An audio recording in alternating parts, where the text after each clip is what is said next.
오늘 본문 말씀 중심으로 해서 구름을 타고 오시리라, 구름을 타고 오시리라라는 제목으로 함께 말씀을 나누도록 하겠습니다. 형사가 등장하는 이 범죄 수사 영화에 보면 이 수사가 풀리지 않을 때 항상 형사가 다시 찾는 곳이 있습니다. 바로 사건이 일어난 현장입니다. 현장을 다시 찬찬히 훑어보다 보면 책상에서 고민했던 것이 결정적인 실마리가 현장에 숨어 있는 경우가 많이 있죠. 그래서 현장에 문제가 생기면, 사건에 문제가 생기면 반드시 사건 현장으로 가야 합니다.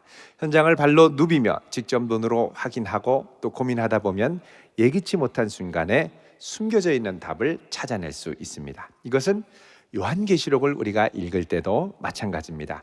요한계시록을 바로 이해하고 해석하려면 항상 말씀을 놓고 그 단어 하나하나를 곱씹으면서 그 계시록의 말씀이 우리에게 전하려고 하는 것이 무엇인지를 잘 찾아야 합니다. 그렇지 않으면 우리는 자칫 이단 단체나 또 그 단체에서 배운 다른 누군가가 계시록은 이렇다라고 하면서 말씀을 제쳐두고 그럴듯한 설명을 하다 보면 정말 그런가 싶은 생각에 왜곡된 계시록 해석에 솔깃할 수가 있습니다. 이런 왜곡된 해석 방식으로 요한계시록을 풀 때 이단들이 성경적인 것 같지만 성경적이지 않은 전제하는 것들이 크게 세 가지가 있습니다. 첫 번째는 뭐냐? 예언의 정의입니다. 이단은 자신들은 성경대로 푼다고 하면서 그 전제에 뭐라 그러냐면 요한계시록은 예언서고 예언이란 장래사를 기록한 말씀이다, 이렇게 정의를 합니다. 그래서 장래에 일어날 일을 기록한 책이기 때문에 요한계시록은 앞으로 일어날 일이 무엇인가를 깨닫고 알아야 된다라는 것이죠. 일반적인 사전적인 정의로 예언이라는 말은 이들이 말하는 대로 앞으로 다가올 일을 미리 알거나 짐작하여 말하는 것이다. 이걸 이제 예언이라고 하는 일반적인 사전적 정의에서의 예언입니다. 그러나 성경적인 진정한 의미에서의 예언, 기독교 신앙에서 말하는 예언의 아주 본질적인 정의라고 하면 하나님의 말씀을 받은 사람이 하나님의 뜻과 말씀을 사람들에게 증거하는 것, 전달하는 것을 예언이라고 합니다.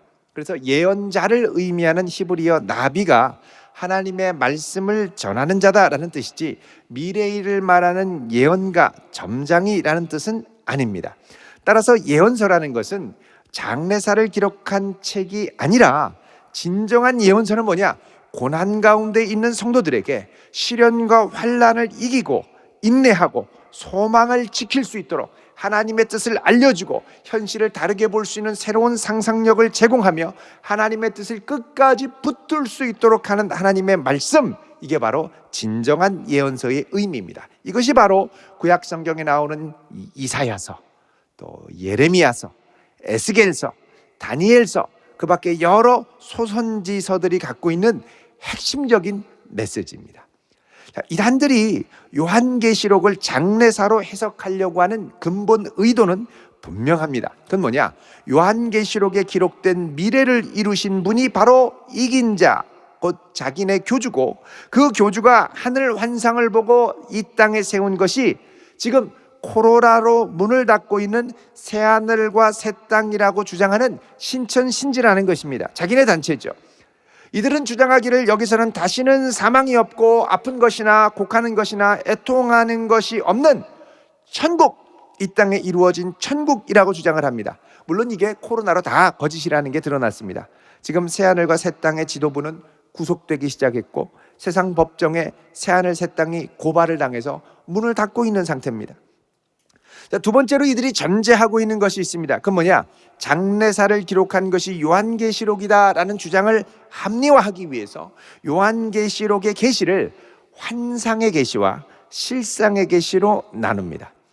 성경에도 없는 계시의 종류를 자기들의 생각으로 나눕니다. 이게 이단 단체에게는 계시록을 해석하는 큰 전제죠. 그렇다면 환상계시는 무엇입니까? 환상계시는 사도 요한이 환상 중에 보고 예수님이 기록하라고 하니까 무슨 뜻인지도 모르고 그냥 받아 적었다는 것입니다. 받아 적기만 했지 모릅니다. 무슨 뜻인지. 이거는 종말에 이 계시록이 어떻게 성취가 되는지 실상을 보고 깨달은, 다른 말로 하면 실상 계시를 보고 깨달은 자가 와서 알려주어야 제대로 알 수 있다는 것입니다. 그래서 실상 계시라는 것은 환상이 실제로 성취될 때 어떻게 그 계시가 성취되는지 사건의 현장에서 보고 듣고 알려줄 때 이 실상 계시를 깨닫고 알려준 자가 나타나는데 바로 교주다라고 주장을 하는 것입니다. 자, 교주의 주장에 따르면, 많은 이단 단체 교주들의 주장에 따르면 지금 요한계시록은 1장부터 19장까지 다 성취되었고 이제 마지막 20장에 신인 합의를 앞두고 있는 때라고 말합니다. 흥미로운 것은 이번 코로나 사태로 교주가 나타나서 지금 상태를 요한계시록으로 풀어서 설명을 해주는데, 지금 상태는 요한계시록 7장 14절에서 말하는 큰 환난과 환난의 때입니다, 이렇게 얘기하는 겁니다. 여러분, 요한계시록을 19장까지 다 이뤘다고 해놓고서 다시 7장으로 돌아가서 환난의 때 7장 14절입니다, 이렇게 얘기합니다. 근데 이제 문제는 어려운 일만 있으면 무조건 지금은 7장 14절이라는 거예요. 아니 19장까지 다 이뤘다고 해놓고서 맨날 7장으로 다시 돌아갑니까? 이상하죠? 만약에 교주가 요한계시록 10장에서 말씀하는 것처럼 책 받아 먹은 자라고 한다면 진작에 이런 일이 있을 줄을 알고 자기네 단체 신도들에게 자, 나중에 7장이 이루어질 때 이런 일이 있으니 조심해라, 이렇게 얘기를 해야 됩니다. 근데 예언한 적이 없습니다. 자, 이런 면에서 교주는 예언자가 아니라 후원자입니다. 지나고 나서 꿰어 맞추는 사람. 미리 안 선지자가 아니라 일어나고 나서 안 후지자입니다. 자, 지나고 난 후에 이런 일을 말하니까 후원이 되고 이걸 갖고 끼워 맞추니까 후지자가 됩니다. 후지자. 뭐 좀 비슷하죠. 자, 이런 교주의 엉터리 주장에 우리가 말씀을 기울일 게 아니라 우리는 요한계시록 1장의 말씀을 다시 정확하게 꼼꼼하게 살펴봐야 됩니다. 자, 여러분, 요한계시록 1장 1절에 보면 뭐라고 말씀합니까? 이 계시는 예수 그리스도의 계시다. 예수 그리스도께서 주신 계시고 또 다른 하나 예수 그리스도가 핵심 주제가 되는 계시라는 겁니다. 자, 여기서 예수는 사람의 이름이고 그리스도는 성자의 직분을 가리키죠. 말씀이 육신이 되어 이 땅에 오신 예수 그리스도가 주시는 계시인 동시에 바로 이 2000년 전에 오셨던 예수 그리스도가 주제가 되는 계시의 핵심이 된다는 것입니다. 이 계시를 통해서 엉뚱한 다른 예수, 다른 교주를 만나면 안 됩니다. 2000년 전에 그분 예수 그리스도, 부활하셔서 지금도 살아 역사하시는 그분을 발견해야 됩니다. 이게 바로 계시의 참된 목적이라는 것이죠. 근데 더 중요한 게 있는데 그건 뭐냐? 하나님이 이 계시를 예수 그리스도에게 주시고 천사에게 주시고 종에게 주시고 요한에게 주시고 종들에게 주셔서 그 다음에 중요한 게 뭐냐? 1절 끝에 그 종 요한에게 보내어 알게 하신 것이라. 자, 2000년 전에 주신 이 계시 환상이라서 아무 뜻도 몰랐다고 주장하지만 알게 하신 것이라 분명히 말씀합니다. 당시의 소아시아 7교회 성도들로 하여금 알고 깨닫게 하신 말씀이라는 것입니다. 자, 이단들은 요한계시록이 2000년 당시의 환상계시라는 걸 합리화하기 위해서 2000년 전에 인명과 진명을 빙자해서 이 계시록을 기록한 거지 이거는 절대 편지가 아니라고 얘기를 합니다.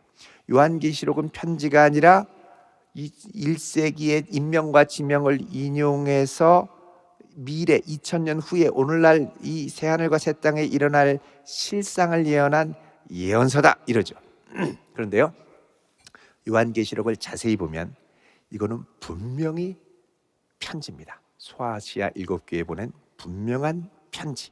자, 여러분 5절 4절부터 보면 4절 요한은 아시아에 있는 7교회에 뭐 합니까? 편지하는데. 자, 편지하는데 이게 편지라는 걸 분명히 보여주는 게 뭐냐?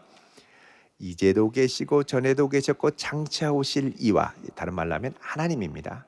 하나님과 또 5절에 모든 땅의 임금의 머리 대신 예수 그리스도로 말미암아, 하나님과 예수 그리스도로 말미암아, 그 다음에 은혜와 평강이 너희에게 있기를 원하노라. 자, 하나님과 예수 그리스도로 말미암아 은혜와 평강이 너희에게 있기를 원하노라. 여러분, 이 표현은 그냥 있는가 보다 할 게 아니라 사도들이 교회에 편지를 보낼 때마다 인사를 했던 전형적인 인사말입니다. 자, 우리 한번 보겠습니다. 로마서 1장 7절. 로마서는 사도 바울이 쓴 편지죠. 사도 요한이 쓴 게 아닙니다. 자, 여기 뭐라고 돼 있냐면 1장 7절 읽겠습니다. 시작. 로마에서 하나님의 사랑하심을 받고 성도로 부르심을 받은 모든 자에게 하나님 우리 아버지와 주 예수 그리스도로부터 은혜와 평강이 있기를 원하노라. 자, 하나님의 사랑과 하나님 아버지와 우리 주 예수 그리스도로부터 무엇이요? 은혜와 평강이 있기를 원하노라. 자, 이 인사 말씀을 요한계시록 1장 5절은 하나님을 설명할 때 어제도 계시고 이제도 계시고 장차 오실 이렇게 확장을 했죠. 자, 이런 인사말은 여기에만 있는 게 아닙니다. 고린도전서, 로마서 바로 뒤에 있는 고린도전서 1장 3절 보십시오. 뒤로 넘어가서 1장 3절 읽습니다. 시작. 하나님 우리 아버지와 주 예수 그리스도로부터 은혜와 평강이 있기를 원하노라. 아멘. 자, 하나님 우리 아버지와 주 예수 그리스도로부터 은혜와 평강이 있기를 원하노라. 이 인사말이라는 겁니다.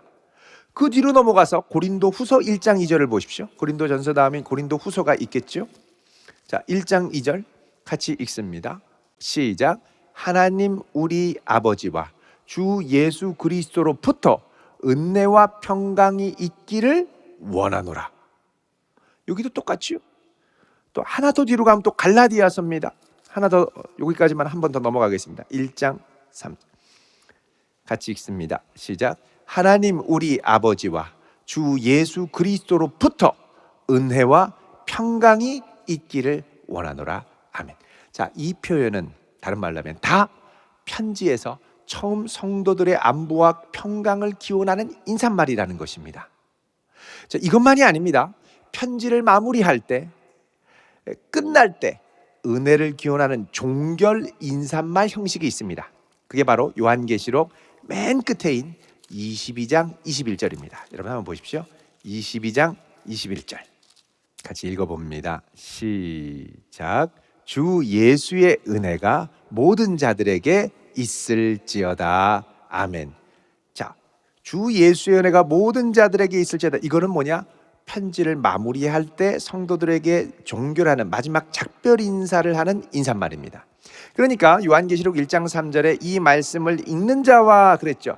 자, 이 예언의 말씀을 읽는 자가 이 말씀을 읽기 시작할 때, 자, 3절에 읽기 시작하면서부터 바로 뭐가 나오냐? 4절 5절에 인사말이 나오죠. 은혜와 평강이 있기를 원하노라. 그리고 읽는 자가 계속 읽다가 맨 끝에 21절까지 가서 다 읽고 난 다음에 마지막 인사말을 합니다. 주 예수의 은혜가 모든 자들에게 있을지어다. 이 인사말이 끝날 때까지는 계속해서 읽습니다. 왜? 이게 인사말이기, 종결, 마지막 작별 인사기 때문에. 자, 그럼 이런 인사말이 다른 서신서에도 나올까요? 자, 또 보겠습니다. 로마서 16장 20절 끝에 보면 우리 주 예수의 은혜가 어떻게 해요? 너희에게 있을지어다. 인사말입니다. 마지막 작별 인사. 그리고 맨 마지막에 이제 사람들에게 이제 문안을 하죠. 갈라디아서 6장 18절을 보십시오. 같이 읽습니다. 시작. 형제들아, 우리 주 예수 그리스도의 은혜가 너희 심령에 있을지어다. 아멘. 그 뒤에 나온 또 에베소서도 한번 보겠습니다. 6장 24절 읽겠습니다. 시작. 우리 주 예수 그리스도를 변함없이 사랑하는 모든 자에게 은혜가 있을지어다. 아멘. 자, 여러분, 이 끝에 이렇게 은혜가 있을지어다로 끝나는 게 상당히 많습니다. 대부분의 서신서들이 이렇게 끝납니다. 빌립보서, 골로새서, 데살로니가 전후서, 디모데 전후서, 디도서, 빌레몬서, 히브리서, 거의 모든 서신서에 다 나옵니다. 무슨 말이냐? 요한계시록은 진짜 편지라는 겁니다. 진짜 편지. 빙자한 게 아니라 2000년 전 소아시아 7교회에 예수님이 정말 오셔서 말씀을 주셨고 그 말씀을 알게 하신 것이라 그러죠. 깨닫게 하도록 편지를 보내서 깨닫도록 말씀하셨다는 것입니다. 자, 이렇게 부인할 수 없는 요한계시록의 분명한 증거를 들이밀고 우리가 잘못된 거짓 전제를 이제 반박할 수 있어야 됩니다. 자, 그런데 오늘 본문에는 이단들이 이런 전제들과 함께 요한계시록이 실상계시라고 주장하는 아주 치명적인 거짓 주장이 들어 있습니다. 그게 뭐냐? 오늘 7절에 나오는 것처럼 예수님이 이미 구름 타고 오셨다는 겁니다. 예수님이 구름 타고 오시리라 그랬는데 이미 오셨다는 거예요. 자, 7절 읽어봅니다. 시작. 볼지어다 그가 구름을 타고 오시리라. 각 사람의 눈이 그를 보겠고 그를 찌른 자들도 볼 것이요 땅에 있는 모든 족속이 그로 말미암아 애곡하리니 그러하리라. 아멘. 자, 구름 타고 오셨으니까 봐야 되겠죠. 그래서 볼지어다 보라는 겁니다. 자, 예수님이 마지막 때 구름 타고 오실 줄 알았는데 이미 구름 타고 오셨다. 이 무슨 말일까요? 자, 이단들은 비유풀이를 합니다. 비유풀이를 하면서 이 구름을 무엇으로 얘기하느냐? 구름은 비유인데 영을 비유한다고 얘기를 합니다. 영. 자, 출애굽기 19장에 보면 19장 9절에 하나님이 시내 산에 빽빽한 구름 가운데 임재하십니다. 하나님이 임재하시는데 구름이 왔다. 이게 뭐냐? 영이 곧 구름. 하나님은 영이기 때문에 영은 곧 구름이라는 것입니다. 이사야 19장 1절에도 보면 하나님이 빠른 구름을 타고 애굽에 임하신다라고 하는데 이때 구름이 영을 비유했다는 겁니다. 우리가 잘 아는 마태복음 17장에도 보면 예수님이 변화산에 올라가셨는데 하늘에서 구름이 임하고 예수님의 몸이 변하죠. 자, 영으로 바뀌었다. 성령체로 바뀌었다. 이렇게 얘기를 합니다. 그러니까 예수님이 구름 타고 온다라는 건 뭐냐? 영으로 오신다라는 겁니다. 자, 종말에는 그럼 예수님이 영으로 오시는데 누구에게 오느냐? 이긴 자, 계시록 책 받아 먹고 실상 계시를 받은 자에게 온다는 것입니다. 그래서 예수님의 영이 이긴 자에게 임하는데 그게 뭐냐? 바로 예수님이 구름 타고 오신 사건이라는 겁니다. 그래서 이들은 이단교주가 예수님이 구름 타고 오신 재림주 보혜사라고 믿습니다. 그래서 이들이 이긴 자라고 주장하는 교주를 보면 예수님을 본다고 생각하고 감동을 합니다. 아니, 어떻게 저런 볼품없는 시골 농부 같은 사람이 그런 여러 교주들이 구름을 타고 온다고 하느냐? 이걸 보고 그렇게 믿느냐? 그럼 우리 같으면 그 말도 이상하게 하고 말도 막 이렇게 말도 안 되게 막 말하는 사람을 보면 이게 예수님이라고 그러면은 보혜사라고 그러면 실망해서 돌아서지 않겠습니까? 실제로 이 교육을 받고 실제 재림주라고 주장하는 교주를 보고서는 실망을 해서 이단을 나가는 사람도 있습니다. 어떻게 저런 사람이 재림주라고 하느냐? 그래서 이단들은 이 예수님이 구름 타고 올 때 멋지고 잘생긴 사람한테 임하지 않는다고 그럽니다. 구름으로 임하실 때 임하시는 분의 특징이 있는데 이사야 53장 2절에 보면 구름 타고 임하는 분이 어떤 분이신지, 자, 중반에 보면 그는 고운 모양도 없고 풍채도 없고 왜소하다는 거죠. 못생겼다는 거죠. 우리가 보기에 흠모할 만한 아름다운 것이 없도다. 배운 것도 없고 키도 조그만하고 그리고 사투리까지 쓰고 막 버벅거리고 머리도 빠지고 흠모할 만한. 그래서 이들은 심지어 이걸 갖고 뭐라 그러냐? 예수님 못생겼다고 그래요. 여러분, 다시 오시는 그분도 잘생겼겠습니까? 못생겼겠습니까? 못생겼습니다. 이렇게 얘기합니다. 그래서 미리 예방주사를 주는 거예요. 이상하게 생긴 재림주 보고 실망하지 말라고. 그래서 미리 이거를 수없이 얘기를 합니다. 반복적으로 얘기를 합니다. 주님이 구름 타고 오는데 그렇게 이제 여러 번 얘기를 하고 다시 오신 구름 타고 왔다는 그분을 봐야 충격을 덜 받습니다. 역시 말씀한 대로 볼품은 없네요. 다 이럽니다. 자, 이단들은 이 말씀이 종말에 자기네 교주에게 성취됐다고 합니다. 이미 구름 타고 왔다는 겁니다. 자, 여러분, 구름이 영이라고 그러면 조금 곤란한 상황들이 펼쳐집니다. 지금부터 우리가 살펴보는 성경 구절을 여러분이 잘 기억해 두십시오. 예레미야 애가 2장 1절, 구약성경 1144쪽입니다. 자, 읽어보겠습니다. 예레미야 애가 2장 1절. 슬프다, 주께서 어찌 그리 진노하사 딸 시온을 구름으로 덮으셨는가. 이스라엘의 아름다움을 하늘에서 땅에 던지셨으며 그의 진노의 날에 그의 발판을 기억하지 아니하셨도다. 자, 여러분 여기 보면요, 시온에게 하나님의 구름이 임합니다. 덮으셨죠.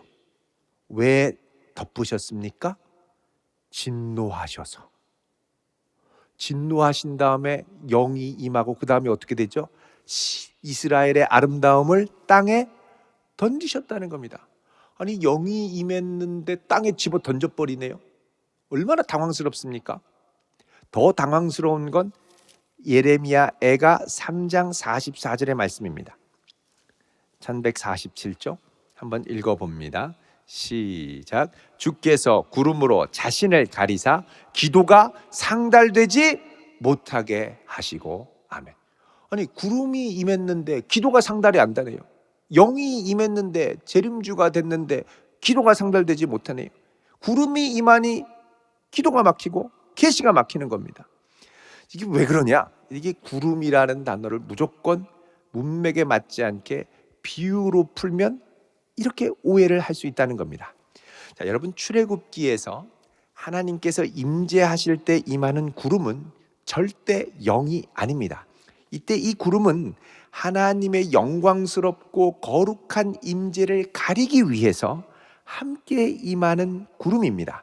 하나님의 영광과 거룩하심을 죄 많은 사람들이 직접 보면 감당을 못하고 죽게 되죠. 그래서 하나님께서는 그의 백성을 보호하기 위해서 그분의 거룩한 위엄 있는 임재 때 구름을 타고 함께 임하십니다.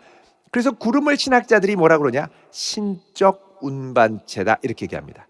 구름이 임하면 그 가운데 하나님의 거룩한 임재가 임하는 것입니다. 예수님이 변화산에서 변화하실 때도 그랬죠. 예수님이 변화된 것은 영으로, 성령체로 바뀐 게 아니라 장차 입으실 부활의 영광스러운 모습으로 변화를 하신 것입니다. 이 영광스러운 모습을 보고 하나님이 구름으로 임하셨습니다. 왜요? 하나님의 위엄 있고 영광스러운 임재를 직접 제자들에게 보여주면 제자들이 견디지 못하고 죽습니다.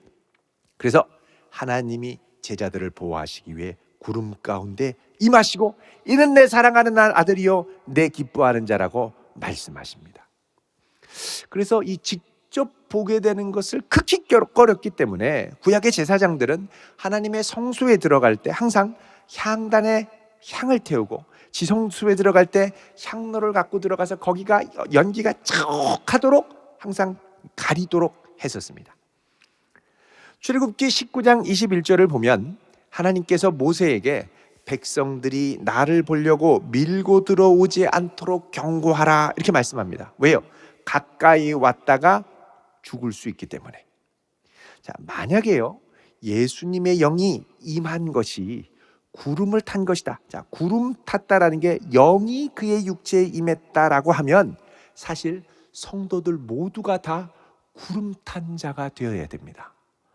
자, 에베소서 1장 17절을 보겠습니다. 같이 읽습니다. 시작. 우리 주 예수 그리스도의 하나님 영광의 아버지께서 지혜와 계시의 영을 너희에게 주사 하나님을 알게 하시고. 자, 여기 보면 하나님께서 우리에게 무엇을 주셨습니까? 지혜와 계시의 영을 주셨습니다. 영이 임한 사람들입니다, 우리가. 그러니까 다 우리가 뭐냐? 이단들의 비유풀이대로 하면 구름 탄 자들입니다. 자, 여기서 계시의 영이라는 건 뭐냐? 예수님이 아버지의 이름으로 보내실 성령님을 말하는 거죠. 삼위일체 하나님 중에 한 분. 그런데 구름 타고 온 분이 교주, 그럼 우리도 다 구름 타게 되는 겁니다. 여러분, 사실 이 구름 타는 것이 이제 영이 임하는 거라 그러면 우리 4천 5천만 국민의 동화 있지 않습니까? 구름빵. 구름빵 타고 날아가면 그건 어떻게 됩니까? 예, 충격적인 동화죠. 영감받은 동화가 됩니다. 자, 여러분, 교주가 구름 탔다, 예수님의 영이 임했기 때문에 특별하다, 이렇게 얘기합니다. 이게 사실 말이 안 되는 겁니다. 만약에 이들의 주장대로 구름 타고 온 분이 교주라고 하면, 자, 오늘 1장 7절에 그를 찌른 자들도 볼 것이요 그랬죠. 자, 그를 찌른 자들은 누구냐? 교주를 핍박한 자들인데, 이런 자들은 지금 우리나라 정부와 자치단체들이 되죠. 고발을 하고 핍박을 하니까. 그러면 1장 7절은 지금 그를 찌른 자들은 대한민국 정부를 가리키는 겁니까? 해석이 이상하게 가는 겁니다. 자, 우리가 그래서 정확하게 이해를 해야 됩니다. 7절에 그가 구름을 타고 오시리라, 이게 정확하게 무슨 말씀일까? 이 말씀을 잘 이해하려면 본문을 좀 자세하게 살펴봐야 되는데, 여기 구름을 타고 오시리라라는 건 영어 성경에 정확하게 이 전치사를 해석해서 보면 on the cloud 이렇게 되어 있습니다. 구름을 타고 오시리라, on the cloud. 이제 마태복음 24장에 이런 데 온 건데, 근데 여기 요한계시록, 이게 원래 이 다니엘서 7장 13절 14절을 번역한 건데, 가져온 건데, 이게 오늘 요한계시록을 가져올 때는 뭐로 돼 있냐면 on the cloud가 아니라 with the cloud가 됩니다. 구름과 함께 오셨다. 자, 여러분, 구름 타고 오시는 게 아니라 여기서는 구름과 함께 오셨다라고 말씀한다는 겁니다. 그리고 또 하나, 오시리라는 우리가 볼 때 미래형인데, 오시리라는 헬라어 원문의 동사를 보면 현재형 동사로 되어 있습니다. 현재형이라는 건 현재의 동작의 반복이나 가까운 미래의 동작을 말할 때, 임박한 동작을 말할 때 사용을 합니다. 자, 그러면 이걸 결합을 해서 예수님이 구름과 함께 온다라는 건 구름 타고 온다는 것과는 약간 다른 뉘앙스가 있습니다. 자, 구름을 타고 오시는 건 예수님이 마지막 날의 최후의 심판 때에 오시는 위험 있는 이미지를 갖고 있죠. 그런데 구름과 함께 오는 건 이 이미지를 약간 누그러뜨립니다. 심판주가 아니라 교회에 영광스럽게 함께 임하시는 이미지를 보여준다는 것입니다. 이 말은 오실이라는 말이 현재의 반복적인 동사라는 것과 함께 예수님이 위험 있고 영광스러운 임재로 그분의 몸된 교회를 수시로 임재하며 방문하며 함께 한다라는 의미를 갖습니다. 자, 요한계시록 1장 13절에 보면 예수님이 촛대 사이를 거닐고 계시죠. 7 금촛대 사이를 걷고 계십니다. 20절에 보면 7 금촛대가 뭐라고 합니까? 20절 맨 끝에 7 교회, 곧 소아시아의 7 교회라고 말씀합니다. 자, 7 교회에 주님이 함께 임하시고 붙들고 계시죠. 그래서 2장부터 3장에 나오는 7 교회들에는 예수님이 수시로 임재하시는 모습을 기술하고 있습니다.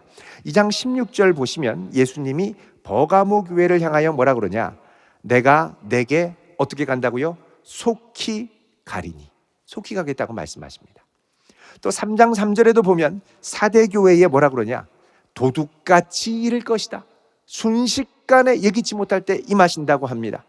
또 우리가 잘 아는 요한계시록 3장 20절, 버가모 교회에 주님께서 오셔서 이번에는 문을 두드리십니다. 내가 문 밖에 서서 문을 두드리노니 누구든지 내 음성을 듣고 열면 그에게로 들어가 함께 더불어 먹겠다 말씀하시죠. 그러니까 예수님은 종말의 마지막 때만 다시 오시는 게 아니라 부활 승천하신 후에도 계속해서 그분의 몸된 교회를 성령으로 찾아오신다는 겁니다. 교회는 예수 그리스도의 몸이 되죠. 자, 주님이 이렇게 임재하실 때 어떤 역사가 일어나느냐? 1장 7절에 보면 각 사람의 눈이 그를 보겠고, 여기 각 사람이라는 것 모든 사람이란 뜻입니다. 그래서 각각 모든 사람 이렇게 번역하는 게 훨씬 좋습니다. 그래서 모든 각각의 사람의 눈이 주님을 보고 그 다음에 그를 찌른 자들, 이거는 과거형입니다.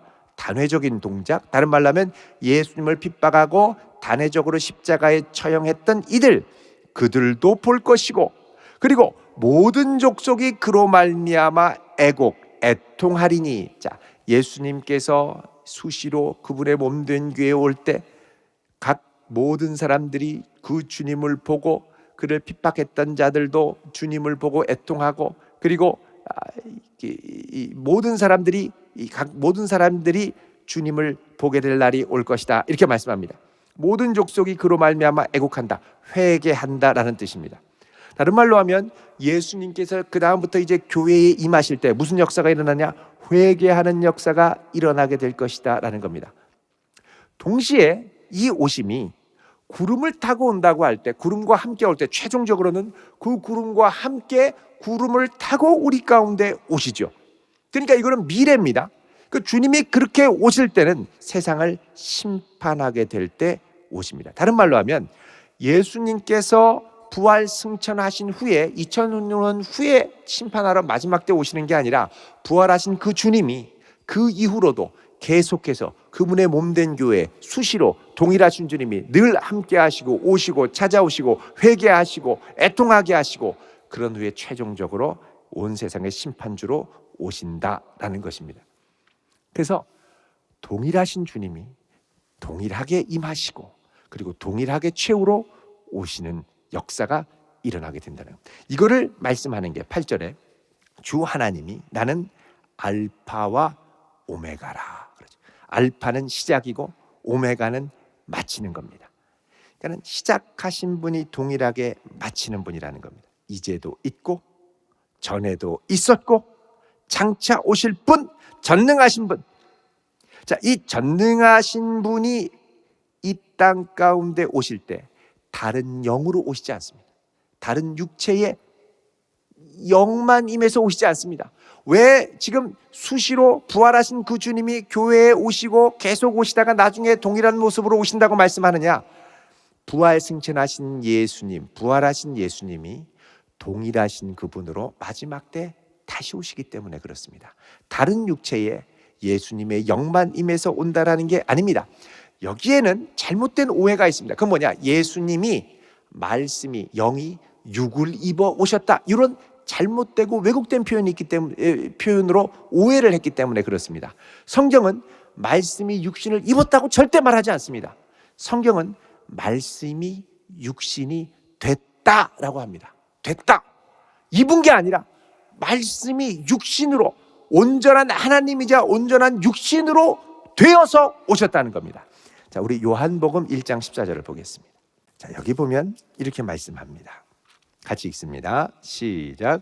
말씀이 육신이 되어 우리 가운데 거하심에 우리가 그의 영광을 보니 아버지의 독생자의 영광이요 은혜와 진리가 충만하더라. 아멘. 자, 여기 보면 말씀이 육신이 어떻게 해요? 육신을 입어?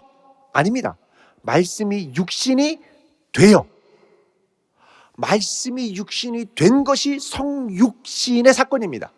성육신은 말씀이 육신을 그냥 입고 껍데기만 입고 간 게 아니라 그 말씀이 참 사람이 되시고 부활 승천하셔서 참 하나님이 되신, 그래서 참 하나님과 참 사람이 되신 분이 예수님입니다. 이거를 절대 오해하면 안 됩니다. 예수님은 이 땅에 오셔서 전인으로, 하나님이 전인이 되어 사람이 되어 오셔서 십자가에 죽으시고 부활하실 때 그분이 전인으로 몸의 부활을 함께 경험하셨죠. 그리고 그 부활하신 예수님이 이 땅에 다시 올 때도 부활하신 몸으로 오시고 우리의 죽을 몸도 부활시켜서 오실 것입니다. 이단들은 예수님의 몸은 썩어서 없고 영만 부활했고 마지막에 올 때는 다른 육신에 오신다, 이렇게 얘기합니다. 그러니까 우리도 부활할 때 어떻게 합니까? 다른 영, 하늘에 있는 순교자의 영으로 신인합의를 한다, 이런 엉뚱한 주장으로 가죠. 그게 아닙니다. 우리는 동일한 우리의 영으로 부활합니다. 몸도 같이 부활해서 온전한 전인으로 부활하는 줄 믿으시기 바랍니다. 예수님도 말씀이 육신이 되어서 이 땅에 오신 그 주님이 육신이 되어 죽으셔서 온전히 인간의 죽음을 경험하시고, 여러분 만약에 껍데기만 죽으면 되니까 영만 조금 참으면 됩니다. 근데 예수님은 전인으로 온전히 고난받으시고 죽으시고 전인으로 온전히 부활하신 줄 믿으시기 바랍니다. 그래서 예수님의 부활은 영광스러운 부활이고 우리의 부활의 소망의 첫 열매가 되십니다. 그리고 주님이 다시 오실 때 우리도 몸의 부활을 경험하는 줄 믿으시기 바랍니다. 무엇으로요? 예수 믿는 믿음으로 구원받습니다. 그래서 동일하신 주님이 동일하게 교회로 오시고 장차 동일한 분으로 오신다라는 확신이 있어요. 이걸 말하는 게 뭐냐? 8절에 나는 알파와 오메가, 이제도 있고 전에도 있고 장차 올 자, 전능한 자.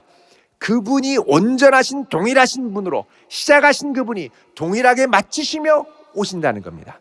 우리가 믿는 하나님은 동일하신 하나님, 시작하신 그분이 마치시는 것까지 함께 하시는 하나님인 줄 믿으시기 바랍니다. 예수의 부활로 시작하신 구원 역사를 시작하신 하나님이 우리의 죽을 몸도 부활시키는 역사가 일어나게 될 것입니다. 자, 이 믿음을 갖고 우리가 살아가는 게 중요한 이유가 있습니다. 그건 뭐냐?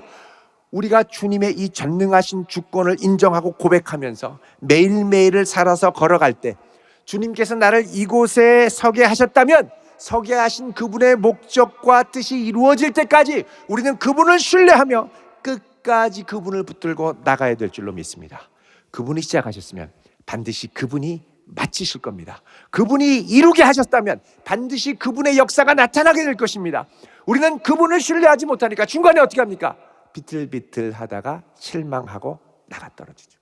이사야 7장에 보면 하나님께서 아하스 왕에게 뭐라고 그러십니까? 굳게 서지 못하면, 굳게 믿지 못하면 굳게 서지 못하리라. 끝까지 붙들지 않으면 하나님의 역사를 온전히 경험하지 못할 것이라는 겁니다. 주님이 동일하신 주님이 우리에게 오셔서 동일하게 역사하시고 동일하게 임하실 것처럼 우리도 동일하신 그분을 신뢰하며 동일한 하나님의 역사, 우리 안에 착한 일을 시작하신 그분께서 그분의 뜻을 이룰 때까지 동행하시고 붙들어 주심을 신뢰하며 이 산 소망과 신앙을 갖고 나아갈 수 있는 성도 될 수 있기를 바랍니다. 그래서 우리도 위기 앞에 실망하며 나가 떨어질 것이 아니라 주님 나를 여기까지 인도하셨다면 주님의 뜻과 목적이 있어서 시작하신 줄 믿사오니 주의 영광이 드러날 때까지 이루어 주옵소서. 이 믿음으로 갈 수 있는 복된 성도 되시기를 주님의 이름으로 축원드립니다. 기도하겠습니다. 거룩하신 아버지 하나님, 우리에게 참 하나님 참 사람 되신 예수 그리스도를 보내사 구원의 소망되게 하심을 감사합니다. 이 주님을 붙들고 우리도 담대한 믿음으로 우리 안에 착한 일을 시작하신 주님께서 그리스도 예수의 날까지 온전히 이루는 역사를 경험하며 신뢰하며 나아가는 귀한 걸음 되게 하옵소서. 예수님의 이름으로 기도하옵나이다. 아멘.